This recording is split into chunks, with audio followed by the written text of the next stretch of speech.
YouTube jalqabdanis haa ta'u osoo hin jalqabiin jirtu yoo ta'e warroonni jalqabdanis warroonni jalqabuuf jirtanis ji'oota 5 carraa bal'aa qabdu. An duumessaadha. YouTube irratti wantoota isin irraa barattanii fi Itoophiyaa keessa teessanii akkamitti YouTube irraatii maallaqa horachuu akka dandeessan isin barsiina. Asumaan seera haaraa YouTube'n baases waliin ilaalla.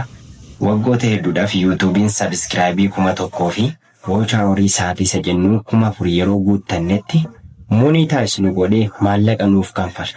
Ji'oota muraasa booddee kun jijjiiramuuf jira. Isaafis nuti maal gochuu qabna? Yoo akkam goone immoo YouTube irratti milkaa'aa ta'uu dandeenya kan jedhu waliin ilaallaa haga dhuma viidiyoo keenyaatti nu hordofa. YouTube kanarraa wantoota isin barsiisan akkaataa galiitti irraa argachuuti dandeessan isin barsiifna waan ta'eef ammuma subscribe godhaa. Mallattoo subscribe jettu gurraachoftee jirti yoo ta'e tuqaasaa mallattoo bilbilaa sana tuqaa ol kan jettu baraka wadaanis immoo kan inni isin fayyaduutii fi yeroo nuti viidiyoo hojjennee tokko lakkisne notification akkasin dhaqqabuuf sin gargaara. Kanaatiif subscribe godha. Jajjabeessa viidiyoo keenyas malee hamma dhumaatti daawwadha.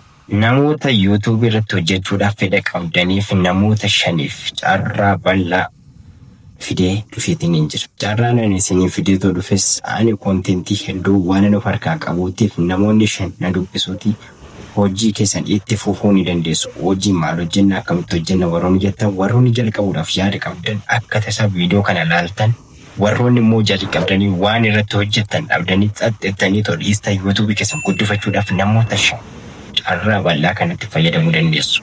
YouTube'n beeksisa inni baasii keessaa tokko Watch hour irratti Watch hour'n sa'aatiin nuti dura guuttannee monetize godhannee maallaqa irraa argachuuti dandeenyu sa'aatii 4,000 ture.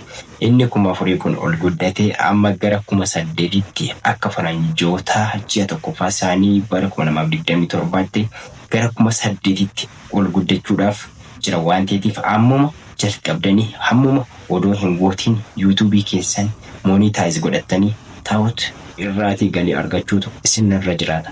Kanaaf duraan view shortii viidiyoo irraatii view yookiin sa'aatii miliyoona 10 barbaada ture. Innis amma ol guddatee gara miliyoona 20tti siquudhaaf jira. So kanaatiif odoo amma sa'aatiin yeroo sun hin ga'iitiin nuti view keenya guuttannee subscribe channel keenya guuttannee monetize godhannee channel keenya irraatii maallaqa argachuu deemutu nurra jiraata.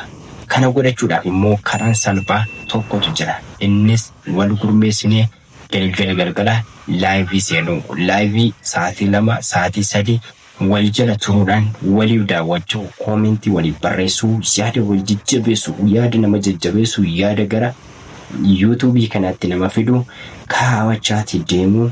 Sa'aatii keenya ji'oota 4-5 afan kanatti guuttannee monetize godhannee eeguu danda'utu nurra jiraata. Live walii seenuu qofaa, live seennee ba'uu qofaadhaanis odoo hin taane yaada sammuu keenya keessa jiru kontentii qopheeffannee fakkeenyota viidiyoota hedduu isiniif kennuu nan danda'a. Akkamitti akka hojjettan eessa akka argattan isinitti illee himuutii nan danda'a.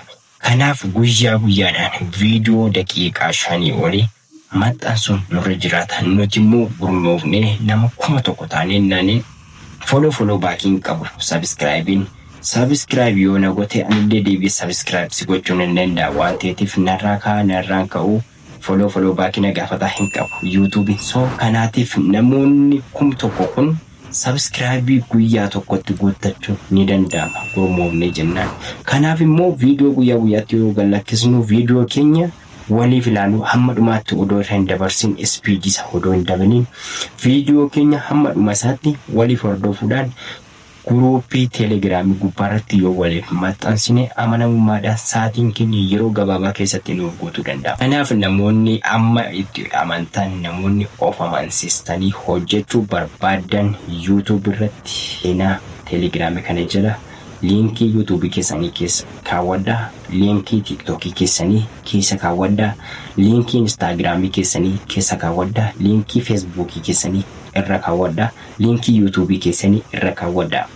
Viidiyoo sa'aatiitti gallakkistan guruupiin kun maal gochuu qabutu irra jiraata? Subscribe, like, share, follow walii gochuutu irra jiraata. Akka kanaan miidiyaa keenya walii keenyaaf haa guddisnu. Turtii gaarii.